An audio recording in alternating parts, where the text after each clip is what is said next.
로마서 12장 1절입니다. 신약성경 256페이지 제가 읽겠습니다.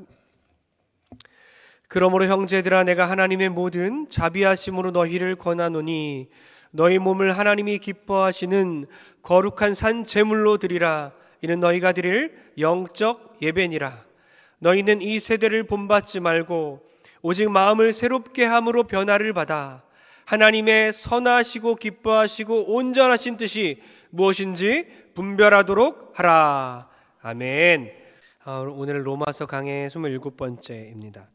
몸과 마음을 하나님께라는 제목으로 하나님의 말씀 전하겠습니다. 우리 옆 사람에게 한번 인사했으면 좋겠어요. 몸과 마음을 하나님께 드립시다. 몸과 마음을 하나님께 드립시다.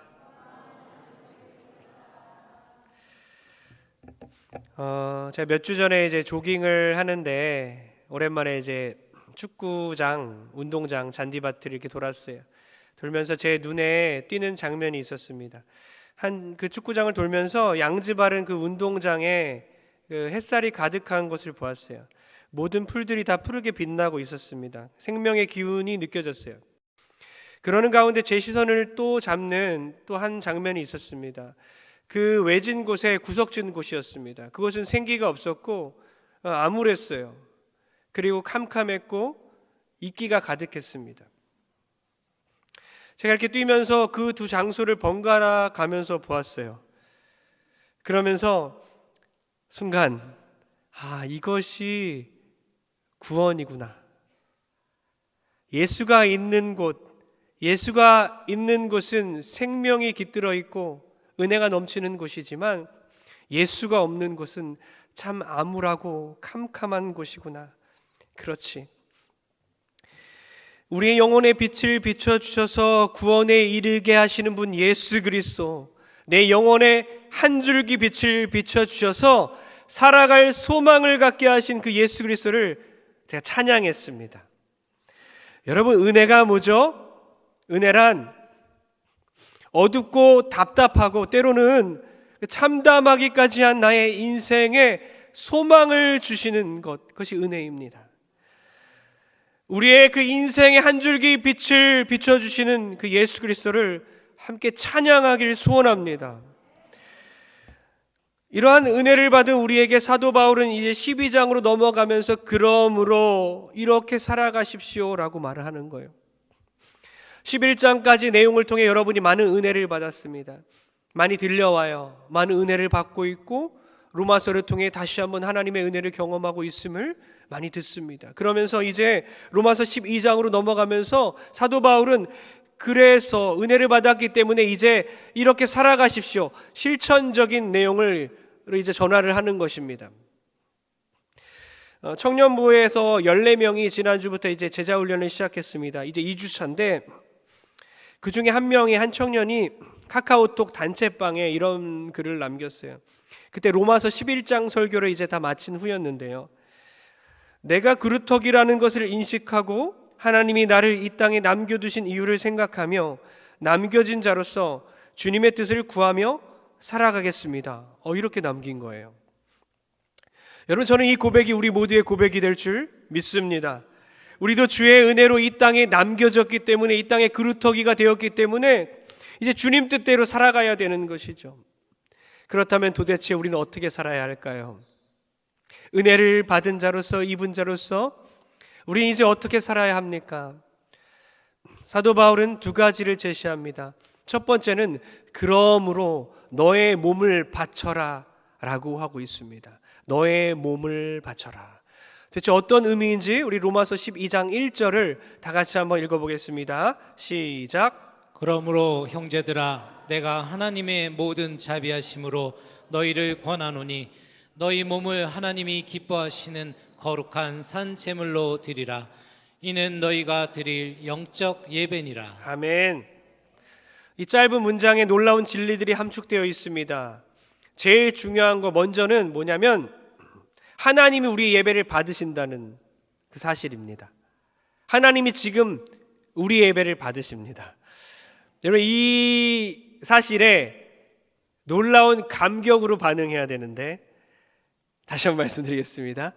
하나님께서 지금 나약하고 부족한 우리들의 이 공동체 예배를 받고 계십니다. 할렐루야! 형제들아, 너희의 몸을 바쳐라.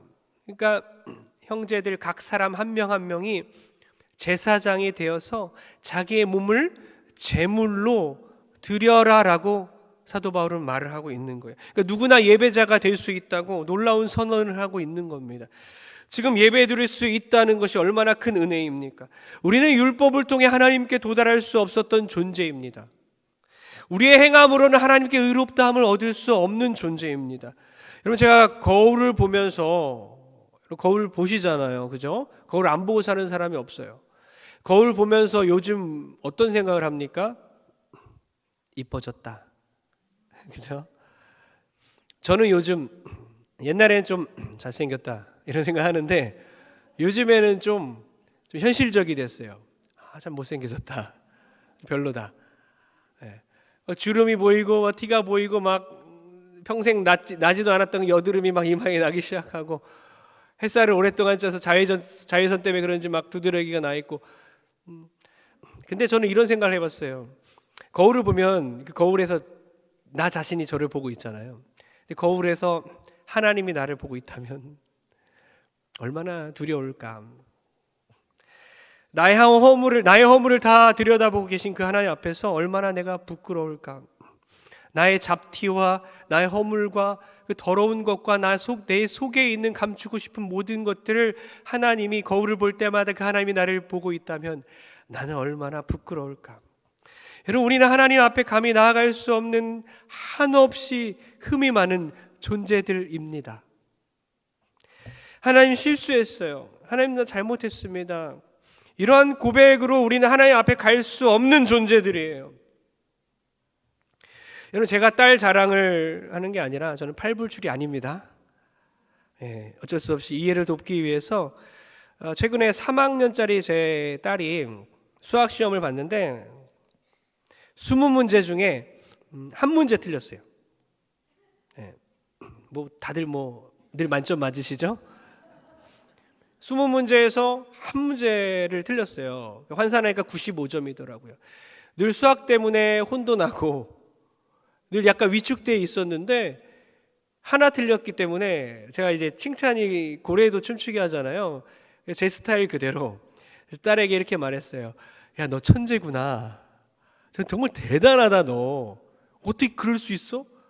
하면서 엄마 몰래, 제 처 몰래 과자 사주고 막 용돈도 주고 막 호들갑을 떨었어요. 근데 제 처는 그런 딸에게 이렇게 하더라고요.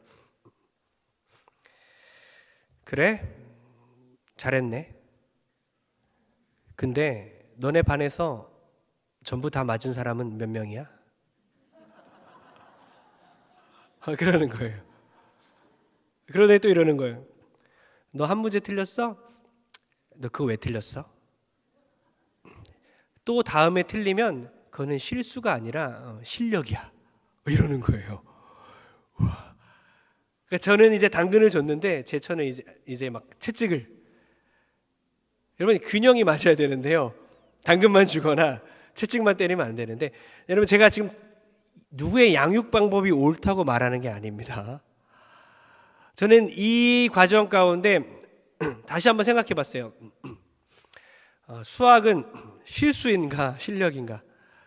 근데 생각해 보니까, 곰곰이 생각해 보니까 제 처의 말이 맞아요. 수학은요, 실수가 없어요. 실수는 실력인 거더라고요. 그러니까 수학이란 그 과목 자체가 생각해 보니까 실수를 줄여나가는 그런 과목이더라고요. 그렇죠? 실수를 틀렸어? 실력인 거예요. 그러니까 열심히 연산을 하고 열심히 연습해서 그 실수를 줄였을 때 그것이 실력이 되고 점수가 올라가는 거더라고요. 그것이 수학이라고 생각을 하게 되었습니다. 또 더 나아가서 저는 스포츠를 생각해 봤습니다. 많은 운동 경기가 있는데 육상을 합니다. 4년 동안 정말 그 스포츠 경기에서 메달을 따기 위해서 피눈물 나는 그 훈련을 했습니다. 그런데 경기장 안에서 뛰다가 넘어졌어요. 실수입니까? 실수로 넘어질 수 있을까요? 실수로 트랙을 밟고 실격 처리됩니까? 그건 실력인 거예요. 4년 동안 노력했던 것이 그 한 번의 실수로 물거품 되는 것입니다. 참담하게 되는 것입니다. 체조 경기를 생각해 봤어요. 실수가 있을까? 실수가 실력이더라고요. 여러분 양악선 기술이라는 게 있습니다. 난이도가 아주 높은 건데 우리나라 선수 체조 선수 양악선이라는 그 선수의 그만의 그 선수만의 그런 기술을 빗대어서 이제 양악선 기술이라고 일컫게 되었는데 뭐냐면요, 다리를 쫙 뻗어서 공중에서 3번 돌고, 그러니까 1080도를 도는 거예요. 그리고 착지하는 겁니다. 저는 못합니다. 그 기술을 하는 거예요. 체조 선수들이 막 양악선 기술 하겠다고 막 누군가 역전하겠다고 최고의 난이도 기술을 막 하고 막 열심히 하고 나중에 착지를 했는데 실수로 발을 헛디뎌서 막 뒹굴러서 착지해서 망쳤어요. 엎어졌어요. 어떻게 됩니까? 점수는 최하위인 거예요. 실수가 실력인 거예요. 여러분 생각해 봤습니다. 이게 마찬가지더라고요. 율법이 그와 같다는 거예요. 하나님 앞에서는 우리가 실력으로 율법을 다 지킬 수 없는 거예요. 하나님은 그 죄에 대해서 냉정하십니다. 타협이 없는 것입니다. 우리는 실력으로, 우리의 능력으로, 나의 어떠함으로 천국에 들어갈 수 없는 것입니다. 우리의 인생은 이런 거예요. 수학 문제 20문제 중에 20개 다 틀린 것입니다.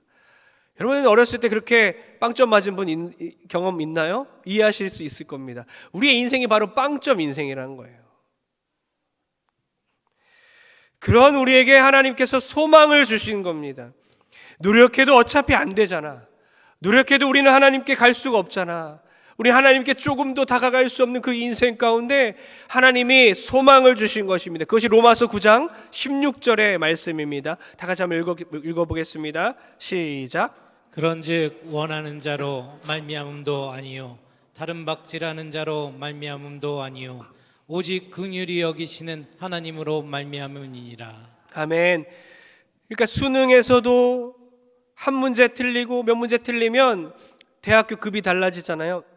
고3 때까지 그렇게 열심히 공부했지만 그 한 번의 실수를 통해서 결과가 달라지는데 우리는 우리의 능력과 우리의 노력으로 율법을 하나도 지킬 수 없는 지옥에 가야만 하는 죽어 마땅한 이미 죽어버린 그런 존재이지만 오늘 말씀처럼 우리의 원함도 아니라 우리의 다른 박질을 통해서도 아니라 우리는 할 수 없지만 오직 우리를 사랑하시는 우리를 구원하시는 그 하나님의 사랑과 은혜와 긍휼하심 때문에 우리가 천국에 가게 된다는 사실입니다. 우리는 능력이 없어서 노력을 아무리 하여도 부족하지만 하나님의 은혜로 우리가 하나님의 자녀가 된 것을 믿으시기 바랍니다. 빵점 인생을 100점 인생 되게 하신 하나님, 예수로 인해 우리로 하나님 앞에 이르게 하신 하나님, 우리로 마음껏 예배하게 하신 하나님, 그 하나님을 찬양합니다. 이제 우리는 두려움으로 제사를 드리는 것이 아니라 전혀 다른 제사를 드리는 거예요. 기쁨과 감사로 내 자신이 제물이 되어서 나 자신을 주님께 드리는 것입니다. 너희의 몸을 하나님이 기뻐하시는 거룩한 산 제물로 드리라. 이것이 너희의 합당한 예배니라. 이 말씀이라는 거죠. 여러분 찬양 중에 주의 보좌로 나아갈 때에 어떻게 나아가야 할까 이런 가사가 있잖아요. 그러니까 감히 하나님 앞에 갈 수 없는 존재들, 한 발자국도 주님 앞에 나갈 수 없지만 나를 구원하신 그 십자가, 그것을 믿으며 가네. 오직 예수 십자가의 은혜로 우리가 하나님의 자녀가 되었음을 믿으시기 바랍니다. 또 여러분 우리가 깨달을 수 있는 것은 이 말씀을 통해 몸을 바치라는 뜻에서 예배할 수 있다는 것이고, 두 번째는 전부를 드리라는 뜻입니다. 전부를 드리라. 우리의 몸을 바친다는 것은 전부를 드리라는 거예요. 여러분 사도 바울이 계속 이제 로마서에 하나님의 말씀을 전할 때에 구약의 내용이 나오잖아요. 지금 구약의 제사법을 인용하고 있습니다. 구약으로 갈 수밖에 없는 거야.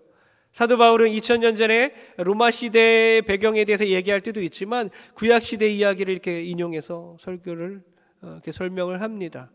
지금 구약의 제사법을 인용해서 예배를 설명하고 있는 거예요. 지금 구약에는 5가지 제사가 있는데 그 중에 번제를 말하고 있습니다. 우리는 번제가 어떤 제사인지 이해를 해야 됩니다. 레위기서 1장 8절과 9절 한번 읽어보겠습니다. 다 같이 한번 읽어보겠습니다. 시작. 아론의 자손 제사장들은 그 뜬 각과 머리와 기름을 제단 위에 불 위에 있는 나무에 벌려 놓을 것이며 9절입니다. 시작. 그 내장과 정강이를 물로 씻을 것이요 제사장은 그 전부를 제단 위에서 불살라 번제를 드릴지니 이는 화제라 여호와께 향기로운 냄새니라. 아멘. 전부를 드리라고 적혀 있죠. 이게 제사법인데요. 구약의 제사법인데요. 그러니까 이런 거예요. 동물을 잡았습니다. 그 짐승에게 안수를 합니다. 그러면서 예배자가, 제사장이 자기의 모든 죄를 이 짐승에게 전가시키는 거예요. 나의 그 더럽고 그 추악한 그 죄들을 이 짐승에게 전가시켰습니다. 이 아이는 어떻게 됩니까? 이 짐승은 어떻게 돼야 되죠? 이제 죄 때문에 죽어야 되는 거예요. 나의 죄를 다 뒤집었었기 때문에 그 죄에 대한 대가를 치러야 되는 것입니다. 그러니 어떻게 합니까? 이 동물을 잡아서 인정사정 없이 각을 뜨고 이것을 다 태워서 주님께 드리는 거예요. 전부를 다 태워드리는 것입니다. 그러니까 번제는 그런 거예요. 나의 모든 것을 주님께 드립니다. 나의 몸과 나의 마음을 주님 이 시간 예배 가운데 다 드립니다. 주님 나의 마음과 나의 몸을 받아 주옵소서. 내가 남긴 것을 드리는 게 아니에요. 먹다 남은 것 드리는 게 아닙니다. 남긴 것 드리는 게 아니라 전부를 드리는 거예요. 이것이 번제의 개념입니다. 남은 것 주님 가지세요. 이것이 아니라 주님 나의 전부를 드립니다. 나의 모든 것이 주님의 것입니다. 이것이 번제의 의미죠. 이것을 적용하면 이거예요. 하나님의 뜻 가운데 나의 전부를 내어 맡깁니다. 하나님 말씀하시면 내가 생명까지도 주님께 드리겠습니다. 다 순종하겠습니다. 이런 의미예요. 여러분 우리가 이렇게 기도하죠. 나 자신도 우리 가족도 주님께 다 드리겠습니다. 주님 말씀하십시오. 다 순종하겠습니다. 그러다가 이렇게 기도 응답이 와요. 하나님께서 말씀하시죠. 평생 동안 이제 나를 위해 살아가라. 그 직장이 지금 일하는 것이 돈은 잘 벌지만 하나님과의 관계, 나와의 관계를 맡고 있으니 그 직장을 옮겨라. 네? 잘못 드는 거 아닌가요? 하면서 평소에 하지도 않는 갑자기 목사님께 찾아가 말씀을 해석해 달라고 여러 성도들에게 막 전화해서 묻고 내가 원하는 응답을 받을 때까지 여러 사람들에게 괜히 물어봐요. 그러다가 결국에는 내가 원하는 응답으로 결론을 내리죠. 여러분 산제물로 나를 드린다는 것은요 나의 뜻이 아니라 하나님 뜻대로 주님의 말씀이면 나의 생명도 다 드리겠습니다. 그런 고백으로 살아가는 것입니다. 여러분 그렇게 나의 남은 것을 드리는 것이 아니라 나의 전부를 드리는 그런 예배를 드리는 여러분 되길 축복합니다. 또 번제가 어떤 의미인지 아십니까? 최고의 것으로 드린다는 뜻이에요.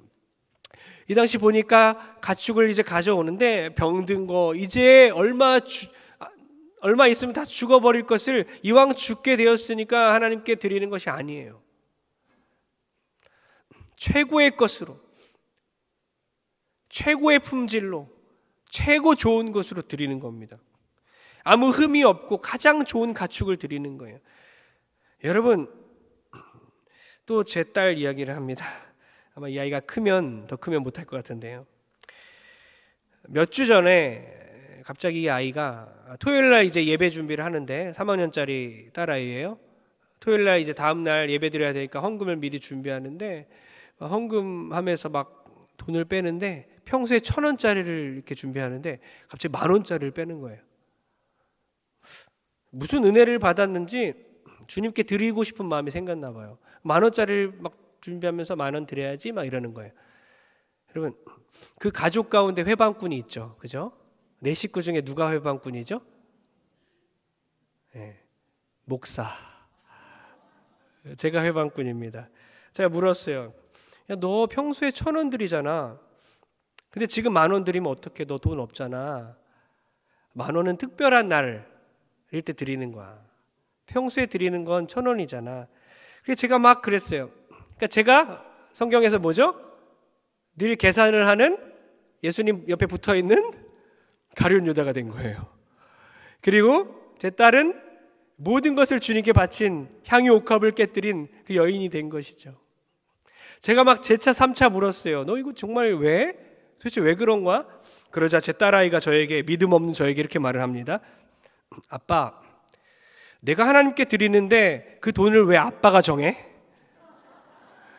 그래서 제가 머리에 한 대 망치를 맞은 것 같아서 빨리 도망가 버렸습니다. 빨리 방으로 들어가 버렸어요. 제가 완전히 완패를 당했습니다. 여러분, 최고의 예배는 어떤 것일까요? 최고의 예배, 정말 최고의 것으로 여러분 드리고 있습니까? 여러분, 최고의 것으로 드리기 위해 이 자리에 앉아 계십니까? 어떻습니까? 대표 기도를 준비할 때 최고의 준비를, 최고의 것으로 하나님께 기도하기 위해 준비합니까? 여러분, 성가대 준비를 하기 위해서 찬양을 그 3, 4분 하나님께 받으시는 온전한 예배를 올려드리기 위해 정말 하나님께 온전히 최고의 것으로 드리기 위해 그 준비를 하십니까? 찬양팀은 그렇게 하십니까? 방송실은 그렇게 준비합니까? 여러분, 차량 안내, 주차 안내하시는 분은 그런 마음으로 최고의 것으로 드리겠다 하는 마음으로 아침에 그렇게 안내를 합니까? 여러분은 그런 마음으로 이 자리에 계십니까? 제가 헌금 기도할 때 그렇게 기도하잖아요. 나의 소유가 하나님 것임을 고백하는 고백으로, 나의 모든 것이 다 하나님 것임을 고백하는 마음으로 주님께 올려드립니다. 최고의 마음을 담아서 하는 거예요.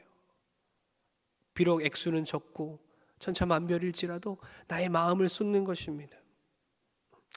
여러분, 지금 앉아 있으면서 여러분은 우리의 전인격을 사용하여서 최선을 다해서 최고의 것으로 하나님께 예배를 올려드리고 있습니까? 그런 마음으로 막 가득 차 있습니까?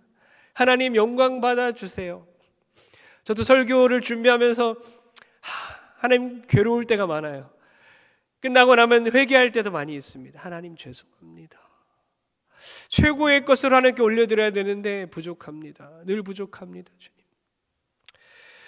여러분, 구스타브 모렐이 이런 말을 했어요. 한번 읽어봤으면 좋겠습니다. 다 같이 시작. 우리가 우리 자신을 하나님께 바치는 것이 천국의 즐거움의 절반은 된다. 예, 우리 자신을 하나님께 다 바치는 것이 우리가 나중에 누릴 그 천국의 그 즐거움의 절반이나 된다는 것입니다.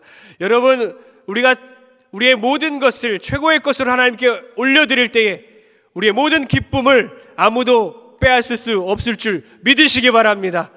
다 드리고 우리 전부를 하나님께 최고의 것으로 영광 돌리는 여러분 되길 축복합니다.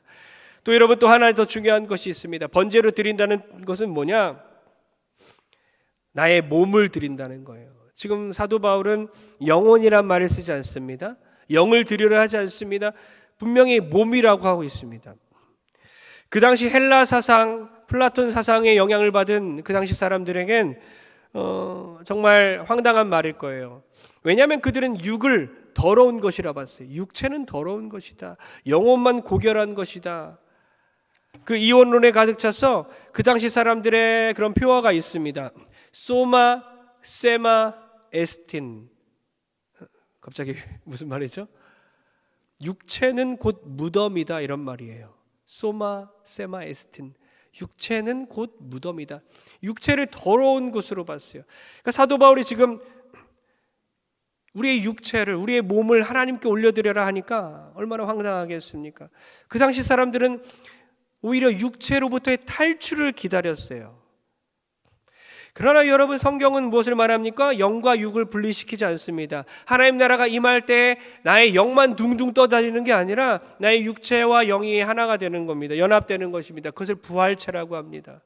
나의 육체 어차피 썩어질 걸, 이 몸에 몸뚱이 하면서 막 마음껏 죄를 지면 안 되는 거예요. 이 몸으로 죄 짓는 모든 것들을 안 되는 것입니다. 이 몸이 부활한다는 것이에요. 몸은 사라지는 게 아니에요. 그런 의미에서 바울은 몸을 드리라고 하는 거예요. 영만을 드리라고 하는 게 아니라 몸을 드리라는 거예요. 그러니까 무슨 말입니까? 여기서 몸이란 내 정신과 영혼과 모든 생각과 마음과 가치관과 세계관이 다 깃들어 있는 그런 몸을 말하는 거예요. 전인격을 말하고 있는 것입니다. 여러분, 정말 중요한 포인트가, 중요한 깨달음이 여기에 있어요. 여러분, 마음만으로 드릴 수 없어요. 착각을 할 때가 많습니다. 내 마음은 항상 거기 있습니다. 주님, 제 마음 아시죠? 모른다. 몸이 와야지. 주님, 제가 마음으로는 동성교회 사랑하는 거 아시죠? 모른다. 몸이 교회를 사랑해야지. 몸이 헌신해야지. 여러분, 몸이 예배 가운데 오지 않을 때에 마음이 오지 않아요. 아마 코로나 가운데 지금 힘들게 영상으로 예배 드리는 분이 있지만 아마 느낄 거예요. 몸이 이곳에 있지 않을 때에 하나님의 영이 온전히, 하나님의 임재가 온전히 임하지 않아요. 몸이 여기에 있지 않아서 성도 간의 그런 교제가 없기 때문에 온전한 예배를 드릴 수 없어요. 늘 부족한 예배밖에 안 되는 거예요.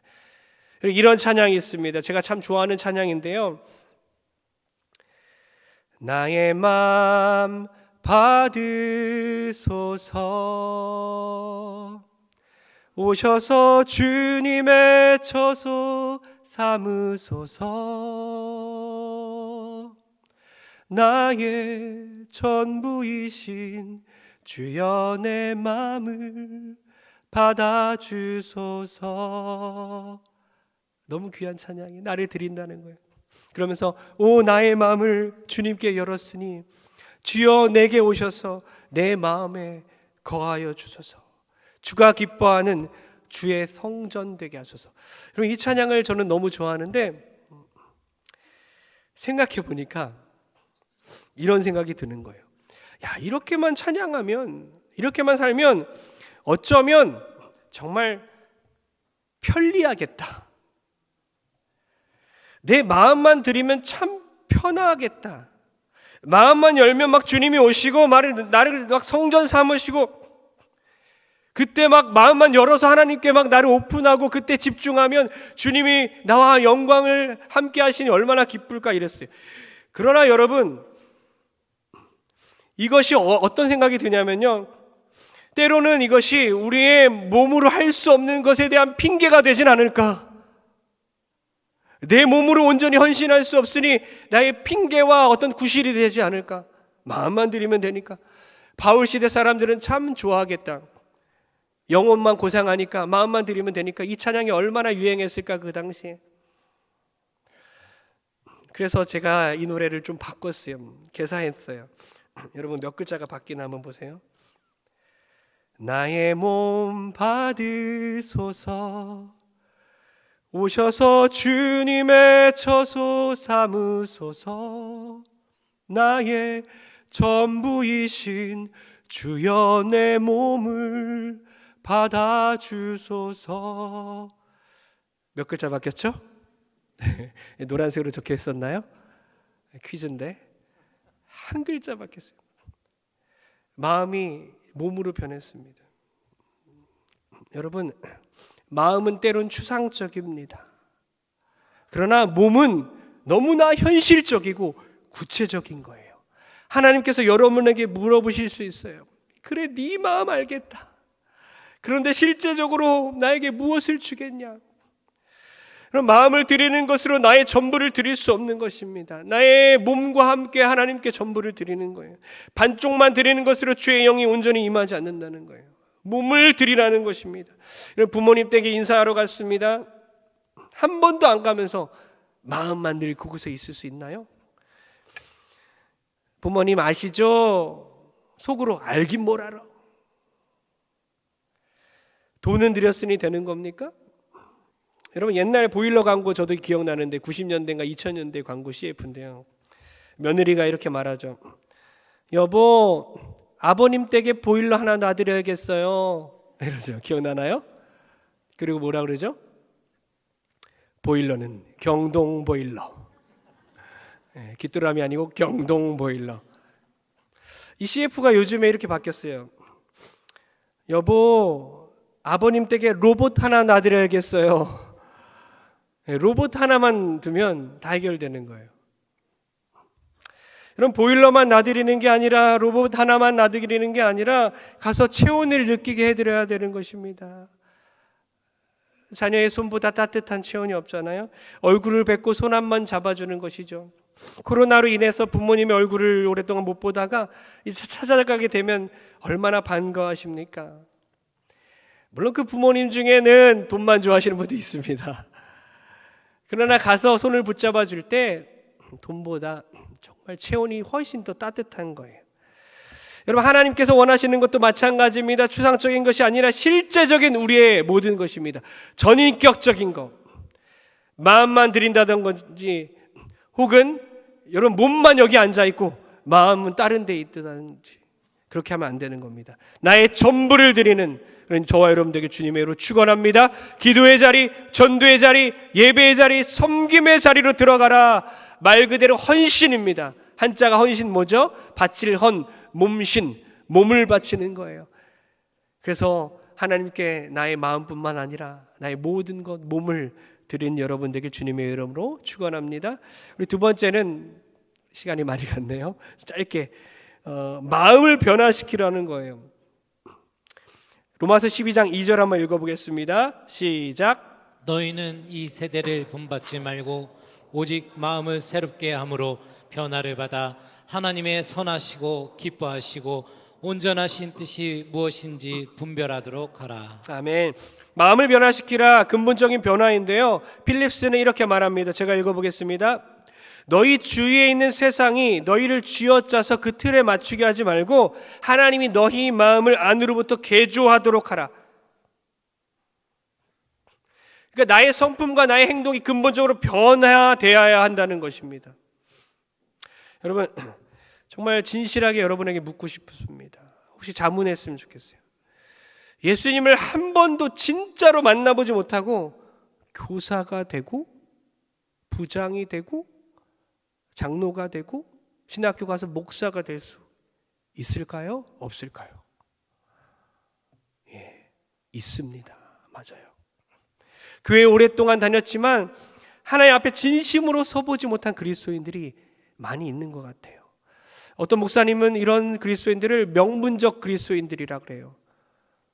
교회 등록하고 시간 되니까 찬양팀에 들어가고 성가대에 들어가고 교육 좀 받으니까 권찰이 되고 또 서리 집사 되고 또 열심히 한다고 안수 집사 되고 또 더 열심히 하고 인정받으니까 장로가 되고 신학교에 가니까 목사가 되고, 그러나 그렇게 주일 성수하고 헌금을 빠지지 않고 내도 한 번도 하나님 앞에서 내 자신을 완전히 다 드러낸 적이 없는, 갈기갈기 내 자신의 영혼을 찢어본 적이 없는, 나 자신의 죄성에 대해서 완전히 좌절해 본 적이 없는 그런 사람들이 있다는 거예요.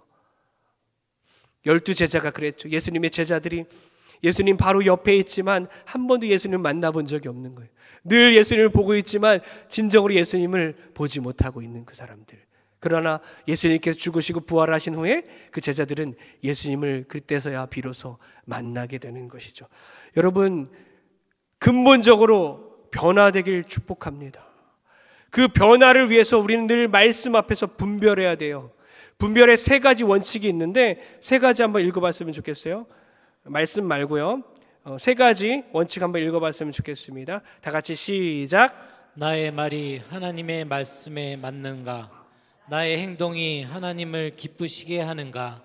나의 결정이 하나님 보시기에 아름다운가? 아멘. 늘 이렇게 분별하는 거예요. 내가 온전히 변화된 삶을 살기 위해서 말씀으로만 나의 몸뚱아리가, 나의 몸이, 나의 전인이 거룩하게 되어지는데, 바로 나의 말이 하나님의 말씀에 맞는가? 나의 생각이 하나님을 기쁘시게 하는가? 나의 모든 결정이 하나님 보시기에 아름다운가? 이렇게 온전히 평생을, 사도 바울이 그랬던 것처럼 평생 동안 나 자신을 제물로서 주님께 분별해 나가며 드리는 여러분 되길 축복합니다. 결론 내립니다. 제가 이제 취임을 일주일 앞두고 여러 생각에 잠겼다가 나는 죽었는가 한번 생각해 봤어요. 나는 번제로 드려졌는가? 나는 번제물이 되었는가? 죽는다는 것은 무엇인가 생각해 봤는 건데, 이런 응답을 하나님이 주시는 것 같아요. 죽는다는 것은 상대방이 잘못된 것을 알고도, 상대방이 잘못된 길을 가는 것을 알고도, 그렇게 우기고 있음을 알고도 그것을 그대로 인정해 주는 것이 죽는 것이다. 여러분, 미국에서 제가 처음 섬겼던 그 교회 목사님과 사모님이 계셨는데요. 미국에서 처음 섬겼던 그 한인교회 목사님과 사모님인데, 사모님은 그 목사님의 모든 잘못된 것을 다 받아주는 거예요. 물론 그것이 독이 될 수도 있지만 그때 그렇게 했던 것을 저에게 막 얘기해 주는 거예요. 한 번은 이런 적이 있대요. 공항에 가서 이제 비행기를 타고 어디를 가는데 뻔히 잘못된 그런 곳으로 가는 거예요. 잘못된 비행기를 타러 가는 거예요. 끝까지 그곳이 맞다고 우기는데 한 번도 얘기를 안 하고 그냥 다 따라가는 거예요. 스스로 깨달을 때까지. 처음에는 이게 뭐지? 이러기 맞나? 요즘 시대뿐 맞나? 사모님이 그렇게 끝까지 목사님의 모든 것을 다 인정해주고 한 번도 노라고 안 한 거예요. 여러분, 옛날에는 그냥 너무 순수하신가, 잘못됐나 싶었는데 요즘엔 그 사모님이 너무 귀하다는 생각이 듭니다. 여러분, 때로는 잘못된 사람을 고치는 것이 정답이라고 우리는 생각할 수 있지만 그냥 그 사람의 실수까지도 용납하는 것이 필요할 때가 많다는 거예요. 그것이 내가 진정으로 삶으로 내 자신을 번제로 드리는 것 같다는 생각이 들었습니다. 분명히 상대방이 틀린 것을 알고도, 잘못된 것을 길을 가는 것을 알고도 그것을 인정하고 받아들이고 기다려주는 것이 이러한 시대, 각박한 시대 가운데 필요하지 않나라는 생각이 듭니다. 여러분, 폭력적인 남편을 주신 이유가 뭡니까? 혹시 주님께서 여러분이 아직 죽지 않았다는 것을 말씀하는 거 아닐까요? 술주정뱅이 남편을 여러분에게 주신 이유가 뭡니까? 여러분이 죽기 원하는 것을 원하시는 건 아닐까요? 여러분, 괄괄한 아내를 주신 이유가 뭘까요? 여러분이 아직 안 죽었기 때문이 아닙니까? 예수님은 베드로가 3번이나 부인하고 예수 그리스도를 버릴 것을, 배반할 것을 미리 알고도 그를 몇 년 전에 제자로 받아들였습니다. 마찬가지로 예수님께서는 우리가 실패할 것을 알고도, 우리가 계속 죄를 지을 것을 알고도 예수님은 우리를 위해서 번제물이 되어서 갈기갈기 찢겨지셔서 물과 피를 흘리고 십자가 형틀에 매달려 우리를 구원하셨습니다. 우리의 실수까지도 다 알고도 용납하시는 그 예수 그리스도, 그분의 뜻에 맞게 우리도 이제 주님께 우리의 마음과 몸을 온전히 드리고 또 우리 성도 간에 우리 모두를 다 죽이고 다 인정하고 받아들이는 저 여러분 되게 주님의 이름으로 축원합니다.